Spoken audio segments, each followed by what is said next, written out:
C'est la victoire du football. C'est la victoire du football.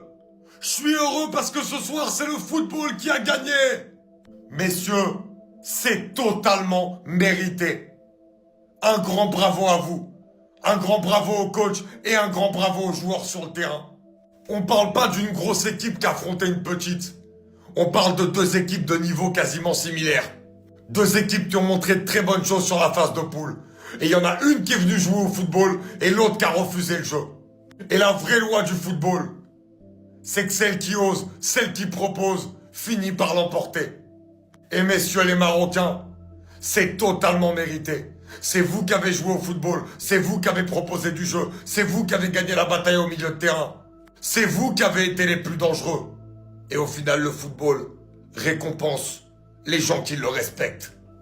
Le Maroc qui crée encore un énorme exploit après 2022 de revenir au 8e de finale, mais cette fois-ci en jouant un match à élimination directe en plus, contre une grosse équipe, et en battant encore cette grosse équipe.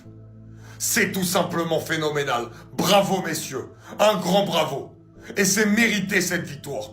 Et vous allez devenir une équipe encore plus sérieuse que ce que vous étiez déjà, et que n'importe qui va craindre.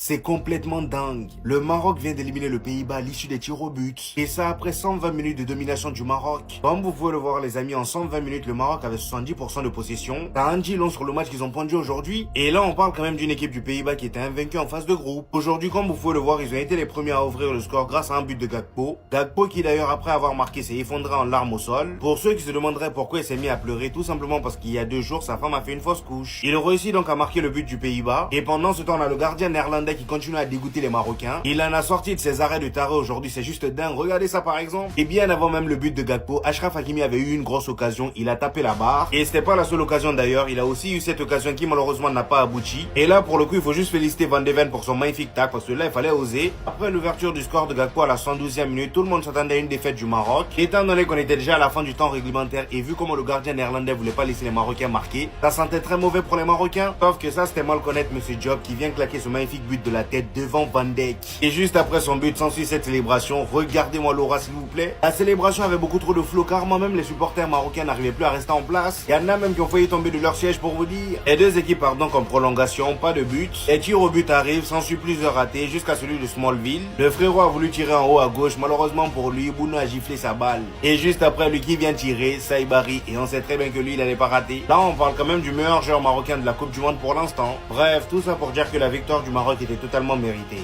À quoi on vient d'assister? À quoi on vient d'assister? Le Maroc qui sort les Pays-Bas de la Coupe du Monde et vont en 8e de finale contre le Canada. Une séance de pénalty rocambolesque, mais laissez-moi vous dire la vérité. L'équipe qui a voulu jouer de la première à la 120e minute a été récompensée. Tout simplement. Il y a une équipe qui a voulu jouer et voulu gagner le match sur le terrain et une autre qui a voulu défendre et essayer de gagner au tir au but. Et ça ne paye jamais. L'arrêt de Bono avec 1 point. Célébration de Saïbari sur le but victorieux. Le pénalty raté d'Hakimi. Il s'est passé trop de dingueries dans ce match. Qui passe de héros national, hein, parce que là, sa parade dans la prolongation sur Raimi, c'est une dinguerie. Un penalty contre sa propre cage, alors qu'il avait arrêté le ballon, il est passé de héros à 0. Mais en fait, le match avait trop de rebondissements. Issa Diop, qui a été tant rejeté par beaucoup de fans marocains, vient marquer le début de sa peut-être love story avec le Maroc, parce que ce qu'il vient de faire, c'est devenu un héros tout simplement. Tête à la 93e minute pour remettre le Maroc dans le match alors qu'on pensait tous que c'était mort. On finira par cette belle image, les larmes de Gakpo qui avait ouvert le score pour les Pays-Bas. On sait qu'il traverse une période très compliquée avec sa femme, ils ont perdu un enfant. En tout cas, quoi qu'il en soit, ce 16e de finale restera dans l'histoire. Le Maroc peut avancer jusqu'au 8e de finale face au Canada. Et pourquoi pas, petit à petit, prendre leur revanche face à la France en quart de finale de la Coupe du Monde. Ça serait incroyable.